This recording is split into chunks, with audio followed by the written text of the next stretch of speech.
Happy Memorial Day weekend, everyone. I just wanted to share a quick story with you. A couple days ago, I was invited to an event at a facility that's going to be opening in the city where I live called the Center of Recreational Excellence. It's a massive facility designed for retention within the community with lots of things to do for the family and for individuals.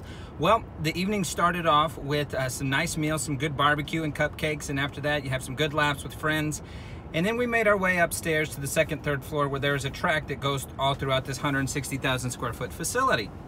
Well, after a very short jog, I realized how out of shape I am, which was marked by me screaming, "I hate cardio," with all kinds of people around me.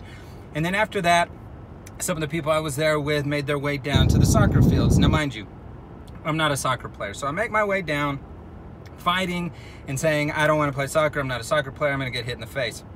So as we're down there, there's lots of people there and there's lots of different things happening, and of course there's a football. So what do most guys do when they see a football? They pick it up, start tossing it around with whoever's there.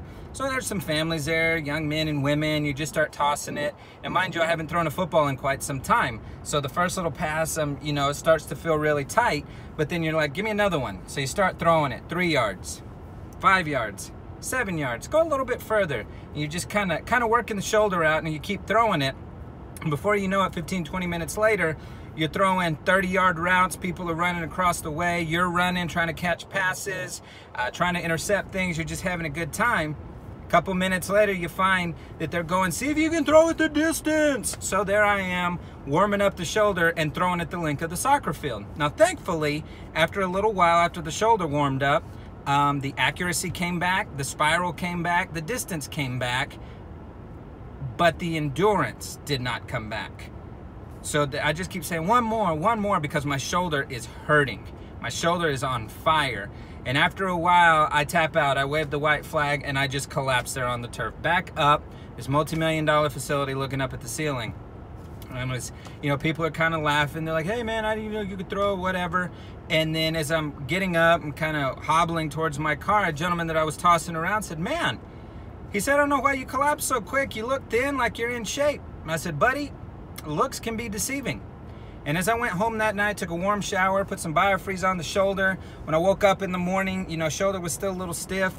I spent some quiet time, devotional, just spending some time with God alone, to be honest, listening to a podcast and reading some books.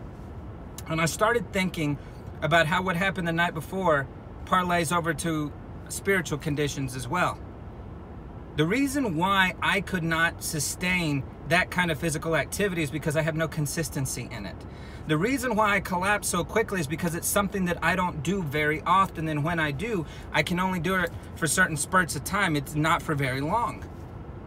And I started challenging myself about my own spiritual condition, or emotional condition, or the state of my mind and my thoughts. That how often, friends, do we collapse at the first moment of opposition or an attack on our life, because maybe perhaps we've spent so much time building up the outside and the physical appearance to make it look like we're in good shape, but on the inside we're weak and maybe being torn apart. Now, there's no judgment there. God is faithful. But I've come to find that building this and building this only comes with consistency and spending time with God daily, because no matter how much we're in church or claim to love God, the attacks are going to come. We can count on that. But rather than being anchored in our own strength and just in physical ability, but being anchored in His strength, so that when those storms do come, that we're not knocked down on our back like I was a couple of nights ago. I know that God is for us, and oftentimes with social media, we can take a look at other people's lives and think that maybe they have it all together. Maybe they do, or maybe it's just filtered. And maybe it's just us putting our best foot forward. I do it. We put our best angle on there and best light to make us look best, with this great caption that we found on Pinterest to make us sound even better than or smarter than we really are. We all do it. But my point is, how about being strong on the inside for real? Outside strength is good, physical activity, and obviously I need to do more of it to build up more endurance. But how about spiritual endurance? How about emotional endurance, so that when those things come, we have an anchor, and not in our own strength, but in Him and Him alone.